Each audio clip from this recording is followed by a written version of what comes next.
جب تم wash room جاؤ، بیت الخلا جائے، تب بھی دعا مانگو۔ کیا دعا مانگو؟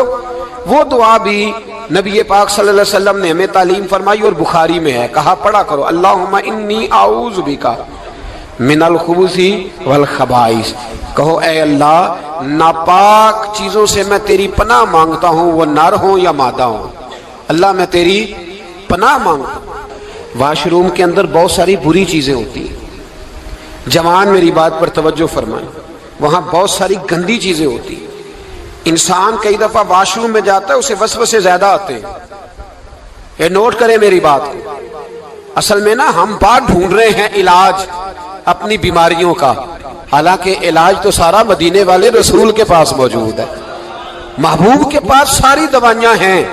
تو نبی پاک علیہ السلام دیکھیں نا، انسان واش روم میں جاتا ہے اسے وسوسے آتے، برے خیالات آتے، وہ گناہ کی طرف کئی دفعہ مائل ہوتا ہے، تو کہا تو دعا پڑھ کے جا اللہم انی اعوذ بک، یا اللہ میں تیری پناہ مانگتا ہوں من الخبث والخبائث، ہر خبیث اور بری چیز سے میں تیری پناہ مانگتا ہوں، وہ نر ہو یا یار کتنا عظیم دین ہے، کتنا عظیم میرے مصطفیٰ کریم کا وہ والا دین ہے۔ اصل میں اللہ کرے بی اے پاس بچے کو بیت الخلا کی دعا بھی یاد ہو جائے، ایسے یاد ہو جائے، اور اس کے ماں باپ سمجھ لیں کہ جوان ہو گیا ہے، تو اب ہو سکتا ہے اس کی طرف شیطان حملہ زیادہ کرے، اسے خراب کرنے کی کوشش کرے، تو لہٰذا اسے دعا سکھائی جائے تاکہ اس کو پہلے سے پتا ہو کہ میں نے اس بے ایمان سے بچنا کس طرح سے۔ اب آپ دیکھیے نبی پاک علیہ السلام نے ہمیں دعا سکھائی، مصنف ابن ابی شیبہ میں۔ کون سی دعا؟ واش روم سے نکلنے کی۔ اللہ اکبر، بڑی زبردست دعا ہے، بڑی زبردست۔ آپ یقین کریں اس ایک ایک دعا پر ایک ایک پورا بیان ہو سکتا ہے، ایک ایک۔ یہ اس لیے نہیں میں کہہ رہا کہ میں کوئی عالم فاضل آدمی ہوں، آپ کہیں گے کہ بتا رہے ہیں میں بڑا پڑھا لکھا ہوں، صرف یہ عرض کر رہا ہوں کہ اس کے فوائد پر، ثمرات پر جو اللہ تبارک و تعالی امت کو دیتا ہے، ان دعاؤں کی جو فضیلت حدیثوں میں آئی، اور پھر جو اس کے فوائد ہے، اور اس پر بات کروں تو ایک دعا تقاضا کرتی ہے کہ اس پر پورا ایک لیکچر ہونا چاہیے۔ دیکھیے آپ واش روم سے نکلے، دعا کیا ہے؟ دعا کے لفظ کے الحمدللہ الذی، ایک حدیث میں لفظ ہے غفرانک، غفرانک، اے اللہ میں تجھ سے بخشش چاہتا ہوں۔ اور جو مشہور اور معروف ہے مصنف ابن ابی شیبہ کی روایت، فرمایا الحمدللہ الذی اذھب عنی العذاب وعافانی، فرمایا اے اللہ تیرا شکر ہے۔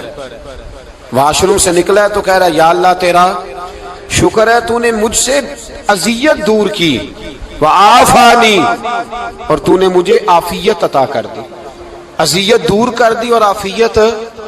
بولیے واش روم سے نکلا ہے تو کیا کہتا ہے؟ یا اللہ تیرا شکر ہے، تو نے مجھ سے اذیت دور کر دی اور مجھے عافیت۔ ڈاکٹر حکیم ہومیوپیتھک ایک چیز پر متفق کم ہوتے ہیں، پتہ ہے نا آپ کو، لیکن اس بات پر سب کا اتفاق ہے کہ اگر کسی کو قبض ہو جائے نا تو شاید 70 یا 72 بیماریاں لگ جاتی ہیں اس کو۔ اور جب آدمی کو قبض ہوتی ہے نا، پیٹ کے اندر فضلہ جم جاتا ہے، خارج نہیں ہوتا، اس کو اعصاب کی بیماری ہوتی ہے، اس کے ذہن پر اثر ہوتا ہے اس چیز کا۔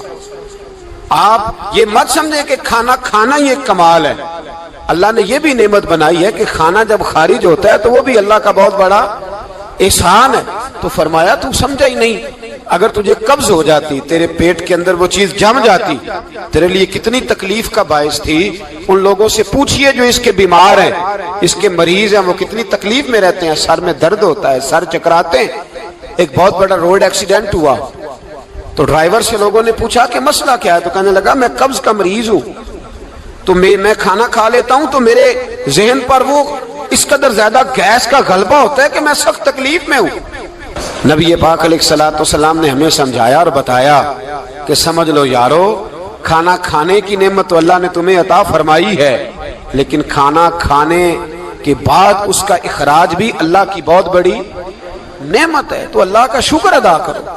پھر جب آپ گھر سے نکلیں گے تو بھی اس کی دعا ارشاد فرمائی، بسم اللہ توکلت علی اللہ، اللہ کے نام سے گھر سے نکلتا ہوں اور میں نے بھروسہ بھی اللہ کے نام پہ کیا۔